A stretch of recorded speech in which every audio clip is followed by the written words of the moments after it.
అపూర్వ Chintamani episode 1. అది మణిద్వీపమునందున్న మరుద్వతీ నగరం. అతి సుందరమైంది.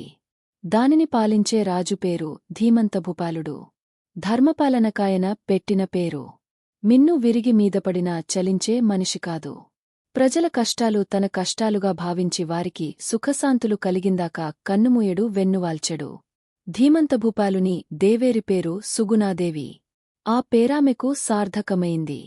వారికి నమ్మదగిన మంత్రి విశారదుడు. ధీమంతునికి ధనం, దర్పము, పేరు, ప్రతిష్కలలో లోపమంటూ లేదు. ఎక్కేటందుకు మేడలున్నా, ఏలేటందుకు వాడలున్నా, కులం నిలిపేటందుకు కొడుకులేని కొరత వారికి తీరలేదు.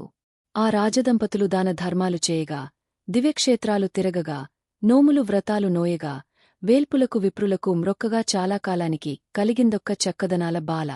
ఆడపిల్లలైనా అదేచాలనుకుని పుట్టిన పాపాయికి చింతామణి అని పేరు పెట్టి ముద్దుముచ్చటలతో మురిపెముగా పెంచుకుంటున్నారా తల్లిదండ్రులు. ఆడంగ పాడంగా అయినవారందరికీ ఆనందాలు పండంగా అమ్మాయికే దేండ్లు నిండినాయి. పెద్ద ఎత్తున అక్షరాభ్యాసం చేయించాలనుకున్నాడు ధీమంతుడు. మహారాజుల మాటకు తిరిగేముంటుంది? ఎక్కడెక్కడి చుట్టపక్కాలను పిలిపించాడు. ఆ వచ్చినవారిలో ధీమంతుని భావమరుదులైన ఉజ్జయిని పురాధీశ్వరుడు సూర్యవర్మ మహారాజు, వజ్రపురాధీశ్వరుడు చంద్రవర్మ మహారాజులు గూడ వారివారి బంధుమిత్ర పరివారాలతో గూఢవిజయం చేసియున్నారు. పాలకులంతా తమ తమ లాంఛనాలతో విచ్చేసియున్న సమయం కనుక నాటి మరుద్వతి నగరం క్రొత్త క్రొత్త హంగులు సంతరించుకొని కలియుగ వైకుంఠంలాగా కళకళలాడుతుంది. దూరదేశాల నుండి వచ్చిన బ్రాహ్మణులు మొదలైన వారికిగూడా తగిన సన్మానములు జరిగినాయి. కవులకు, గాయకులకు, పండితులకు, శిల్పులకు, కళాకారులకు బహుమతులందినాయి.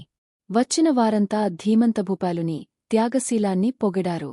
కుంటి, గ్రుడ్డి, మూగ మొదలైన నిరుపేదలందరకు లేదనుకుండా అన్నదానం జరిగింది. పెద్దలైన వారంతా రాజకుమారిని వేదమంత్రాలతో ఆశీర్వదించారు. తరువాత ధీమంతుడు తన కుమారిని విద్యావంతురాలిని చేయునిమిత్తం గురువులవారికి అప్పగించారు. రాజగురువులకన్ని వసతులు తమ కోటలోనే ఏర్పరచటం జరిగింది. తరువాత వారందరకు కొంచెం విశ్రాంతి దొరికింది. ఆ సాయంకాలం వేళ రాజదంపతులు తమ బంధువులను వెంటబెట్టుకుని పూలవనంలోనికి పోయారు. వారికంటే ముందుగానే యుద్యానవనంలో చేరి ఆటలాడుకుంటున్న చింతామణిని, సుధాకరుని, ప్రభాకరుని చూచి ముచ్చటపడ్డారు. పిల్లలాడుతున్నది దొంగాట. ప్రభాకరుడు చింతామణి కన్నులకొక గుడ్డతో గంత కట్టాడు. ప్రభాకర సుధాకరులిద్దరూ చింకామణిని కవ్వించుతూ తప్పుకుంటున్నారు. వారిని కనిపెట్టి గంతకట్టుకొనిన చింకామణిని వారిలో నెవనినైనా పట్టుకోవాలి. ఒకవైపు నుండి ఇంకొక వైపు పరుగిడే ప్రభాకరుని పట్టుకుంది. సుధాకరుడు వచ్చి ఆమెకు కట్టిన గంత విప్పాడు. చింతామణి ప్రభాకరుని చేపట్టుకుని నేను దొంగను పట్టుకున్నానన్నది. అంతవరకు ప్రక్కప్రక్కలుందే రాజదంపతులు, బంధువులంతా సమీపించి పకపకనవ్వారు. ధీమంతుడు భలే దొంగను పట్టుకున్నావమ్మా! ఇంతకీ దొంగ ఇంటి దొంగ, బయట దొంగ అన్నాడు. పిల్లలు మువ్వురు బిడియంతో మారుమాటాడకుండా పారిపోయారు. తరువాత వారంతా వనంలోని శిలావేదికలమీద కూర్చున్నారు. సుగుణాదేవి చిరునవ్వు నవ్వుతూ చింకామణి ఈ ఇద్దరు బావలలో ఏ బావను చేసుకుంటుందో అన్నది. ఎవరైనను మాకొక్కటియే. ప్రభాకర సుధాకరులిద్దరూ ధీమంతునకు మేనల్లుండ్రేకదా అన్నాడు సూర్యవర్మ. చంద్రవర్మ అందుకుని మన ప్రభాకరుడు సుధాకర్కన్నా 6 నెలలు పెద్దేనను, పెద్దవాడే నిజానికి నాకన్నాగారును. ధీమంతభూపాలునకు పెద్ద బావమరిదినైన సూర్యవర్మ మహారాజుగారి తరువాతనే నేను.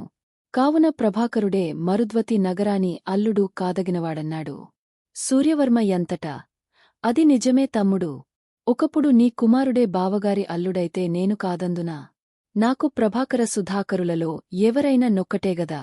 అందుగురించి ఇంతగా చర్చింపవలసిన పనిలేదన్నాడు. ఎప్పుడో జరగబోయే పెండ్లికి ఇప్పుడే ముచ్చటలెందుకులే అంది సుగుణాదేవి మహారాణి. ధీమంతుడంతట వారలను చుచి నాకున్నదొక్క కుమారి, ఇద్దరితో నేను వియ్యమ్మందుకొనలేను. కాబోయే వియ్యాలవారెవరైనా అనగమా చింతామణి రేపు ఉజ్జయిని నగరం కోడలైనా, వజ్రపురం కోడలైనా మన మువ్వురిలో భేదభావాలుండరాదు. ముగ్గురిదొకటే మాట, ఒకటే రాజ్యం, ఒకటే కుటుంబం అన్నాడు. అంతకన్నా కావలసినదేమున్నదన్నాడు సూర్యవర్మ. అదే కావాలన్నాడు చంద్రవర్మ. నాటికందరూ లేచి రాజభవనం ప్రవేశించారు. మరునాటి యుదయాన బంధువులందరికీ మర్యాదలు చేసి వీడ్కోలు చెప్పాడు ధీమంతిభూపాలుడు. చింతామణికి చదువంటే మంచినీటి ప్రాయమైంది. ఏడాది తిరగకముందే ఎంతో చదువు చదివింది. ఎంత గొప్ప పుస్తకంనైనా ఇట్టే చదివి అర్థం చెప్పడం, విమర్శించి మాటాడటంలో కూడా గొప్పదిట్టయింది. తండ్రికి కొడుకైనా కూతురైనా తానే అయినందుకు చదువులో ఎదురు లేకుండా ముందుకు పోతున్నందునను ధీమంతుడామెకు రాజ్యాంగధర్మాలు, యుద్ధ రహస్యాలుగూడా నేర్పించాడు. అంతేగాకుండా కత్తిపట్టడం, సాము సేయడాలలో గూడా చింతామణి ఆరితేరింది. ఆ తల్లిదండ్రుల ఆనందానికి అవధులు లేకపోయినాయి. అయ్యవారికి ఘనమైన గురుకట్నం లభించింది. చింతామణి అందచందాలు, చదువు సంస్కారాలు, గుణగణాలు చూచిన రాజకుమారులంతా ఉబలాటపడిన మేనరికమున్నందున మనాలోచనలు సాగవులెమ్మనుకుని ఎక్కడి వారక్కడనే సర్దుకుంటున్నారు. ధీమంతుడు కుమారికి వివాహం చేయాలనుకుంటున్నాడు. ఒకనాటి సమయాన చింకామణి చెలులతో గూడి వనవిహారం చేస్తూంది. గుబురుగా ఉన్న పొదరింటి పూలు స్వయంగా కోసికొనబోయింది. ఎటునుండి వచ్చిందో త్రాచుపాము కాటు వేయడంతో రాజకుమారి పడిపోయింది. వెంటనే చెలులు పరుగెత్తుకుంటూ పోయి అంతఃపురంలో చెప్పారు. అందరూ గుమిగూడారు. చింతామణికి విషమెక్కి మనస్మావరం తెలియకుండా ప్రాణాపాయ స్థితిలో పడిపోయింది. మంత్రులవారు రాజవైద్యులను రప్పించారు. ఆవాలు మంత్రించి చల్లారు. మంత్రాలు పెట్టారు. చెట్లు వేరులరగదీసి పూశారు. ఎవరెన్ని చేసినా బూడిదలో పోసిన పన్నీరనట్లు ఫలితం లేకుండా పోయింది. రాజకుమారికి తెలివి రాలేదు. లేకపోగా నోటనురుగు రావడం అధికమైంది. దేహం చాలావరకు నల్లబడింది. కాలుసేతులు కూడా మంచుముద్దలయ్యాయి. చింతామణి బ్రతుకును గురించి చెప్పలేమంటూ పెద్ద పెద్ద వైద్యులంతా పెదవి విరిచారు. ఆ మాటలు విన్న సుగుణదేవి, అమ్మో, నా చిట్టి లేకపోతే ఇంక నేని భూమిమీద బ్రతకటమెందు కంటూ గోడుగోడున నేడుస్తూ నేలమీద బడి బాధపడుతుంది. ఆమె దుంహకాన్ని ఎవరూ ఆపలేకపోయారు.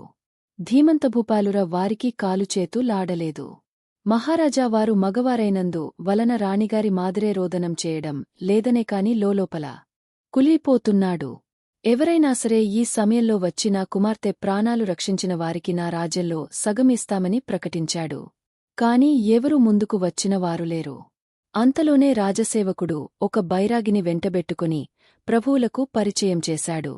ఆ వచ్చిన సన్యాసి రాకుమారిని పరిశీలించి చూచి, మహారాజా, పరిస్థితి చాలావరకు విషమించి పోయినమాట నిజం. నేను వైద్యం చేసి ఈమె ప్రాణాలను కాపాడతాను. నేను చెప్పినట్లు చేయించండి అన్నాడు. ప్రభువుగారు, చెప్పండి మహారాజా, మీరు చెప్పినట్లే చేస్తా నని అంగీకరించాడు. వచ్చిన వైద్యుడు చింతామణి నొక ప్రశాంతమైన గదిలో పరుండబెట్టించి తన యొద్దనున్న మూలికదీసి అరగదీయించి ఆమె దేహమంతట పూయించాడు. తన దగ్గరున్న ఇంకొక పొడిని తీసి ఇచ్చి నిప్పులమీద దీనిని వేసి పొగ పట్టించాడు. ఆమె లేచేవరకు మీరెవరునూ లేవవద్దని కట్టుబాటు చేయించాడు. విసనకర్రలతో కర్ర విసరించాడు. ధీమంతుడలాగే చేయించాడు. నడిరేయి జామున చింతామణి కాలుసేతులు కదిలించింది. అది చూచిన వారంతా హమ్మయ్య అని ఊపిరి పీల్చుకున్నారు. ధీమంతు భూపాలుని ముఖం వికసించింది. మహారాణి చెవులలో నుంచి మాటలు వినబడినంతనే ఆమె 1000 మంది దేవతలను మ్రొక్కుకుంది. రాజకుమారి ఇప్పుడు కన్నులు విప్పి మాటాడుతూంది. నీరసంగా ఉన్నట్లు కనబడుతుంది. సన్యాసి పుణ్యమా అంటూ రాజకుమారి బ్రతికిందని ఊరువాడా చెప్పుకున్నారు. రాజదంపతులు వైద్యునికి చేతులు మోడ్చి, అయ్యా, మీరు భగవంతునిలాగా సమయానికి వచ్చి మాకు పుత్రభిక్ష పెట్టారు. ఇంకొక గడియ గడిచియుంటే మాకామె డక్కియుండేది కాదు. ఏమైనా కానియండి, నేనాడిన మాట తప్పను. అన్న ప్రకారం మీకు నేనర్ధ రాజ్యమిచ్చుచున్నాను. తీసుకొనండి అన్నాడు. ఆ మాటలకు సన్యాసి నవ్వి, రాజా, మేము సన్యాసులం. ఏమీ అక్కరలేదనుకొని మాకున్న వానినే అనుభవించకుండా లోకకళ్యాణం గోరి దేశయాత్రలు చేసే మాకు రాజ్యమెందుకు? పరోపకారి ప్రతిఫలం కోరరాదు. మేమే పనిచేసినా మంచిపనినే చేస్తాం. ఆ ఫలితం ప్రజలకే పంచిపెడతాం అన్నాడు ప్రశాంతంగా. ధీమంతుడందులకు సవినయంగా, స్వామీ, ఇస్తానన్న రాజ్యం మవసరం లేదంటున్నారు. మరి మీకేం కావాలి? అదైనా చెప్పండి, నేను మీ రుణం తీర్చుకుంటా అన్నాడు. తరువాత ఏం జరుగుతుంది అనేది నెక్స్ట్ వీడియోలో చూద్దాం. మా వీడియో మీకు నచ్చినట్టు అయితే లైక్ చేయండి, షేర్ చేయండి. ముఖ్యంగా సబ్స్క్రైబ్ చేసుకోవడం మరచిపోకండి.